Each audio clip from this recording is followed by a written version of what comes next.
हैदराबाद में बि क़ौमी अवामी तहरीक पारां पीपल्स पार्टी MQM ऐं नवाज़ लीग पारां थियल मुआहिदनि ख़िलाफ़ एहतिजाजी रैली कढी।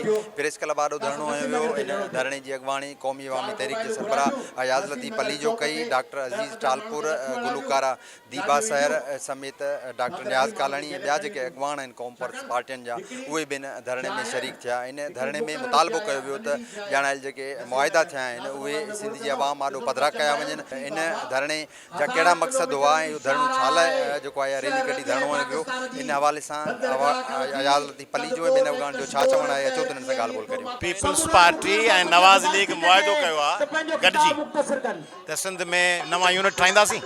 नवां यूनिट माना छा, नओं सूबो मुआहिदो कयो अथनि त पब्लिक सर्विस कमीशनूं गवर्नर सभु तव्हांखे ॾींदासीं, वज़ारतूं तव्हांखे ॾींदासीं, नौकरियूं तव्हांखे। ॾिसो असां चवंदा उर्दू ॻाल्हाईंदड़ खे पंहिंजो मेरिट ते हक़ मिलणु खपे। भाउरनि MQM खे तव्हीं छो पिया ॾियो वज़ारतूं, नौकरियूं, गवर्नेंस, वसीला, सिंध सेक्रेटरीट, सभु उन्हनि खे सेक्रेटरीट, चीफ सेक्रेटरी माना जीअं चूंडियल माण्हुनि में वज़ीर आला हूंदो आहे तीअं ब्यूरोक्रेसी में चीफ सेक्रेटरी हूंदो आहे। चीफ सेक्रेटरी ॾेई छॾियो अथव। तंहिंजे करे सिंध ते हमिलो आहे, सिंध ते वार आहे, सिंध जा माण्हू मज़ामत पिया कनि। अॼु इहे सभु माण्हू गॾु थिया आहिनि, सॼे सिंध में हज़ारे लखे माण्हू एहतिजाज पिया कनि। हीउ जेको इक़्तिदार जी विरासत में वाइदो कयो आहे त सिंध खे यूनिटनि में विराइबो। बाबा यूनिट त MQM थी चए त असांखे हिकिड़ो अलॻि सूबो ठाहे ॾिनो वञे। छा तव्हां हिनखे यूनिट था चओ, या कराची खे अञा 20 ज़िलनि में विराईंदो, हिनखे यूनिट था चओ, उहा ॻाल्हि ज़ाहिर थिए। सिंध खे टोड़ण जी साज़िश आहे, सिंधी माण्हुनि जा हक़ फफ़ाइण जी आहे, सिंधियुनि खां नौकरियूं मिलियूं, सिंधियुनि खां शहर विधा।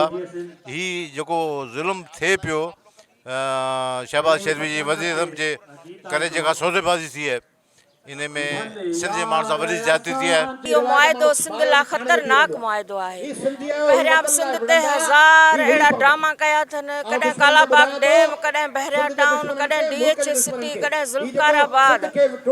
जेतिरी हिननि खे बेचैनी कुर्सीअ लाइ आहे, एतिरी बेचैनी अवाम लाइ छो न आहे? सिंध खे सवारण लाइ छो न आहे? सिंध जी तालीम तबाह आहे, सिंध पाणी कोन्हे, सुके पई, बंजर लॻी पई आहे। हारी नारी मज़दूर सभु परेशान आहिनि, तालीम जो जनाज़ो निकितो पियो। उन्हनि जो चवणु आहे त ॼाणायल जेके मुआहिदा आहिनि उहे सिंध जी वहदत ख़िलाफ़ आहिनि, छाकाणि त इंतिज़ामी जेके यूनिट ठहंदा उन सां धार सूबे जो ॿीहर जेको आहे मुतालबो हासिल करण में MQM कामयाबु थी वेंदी।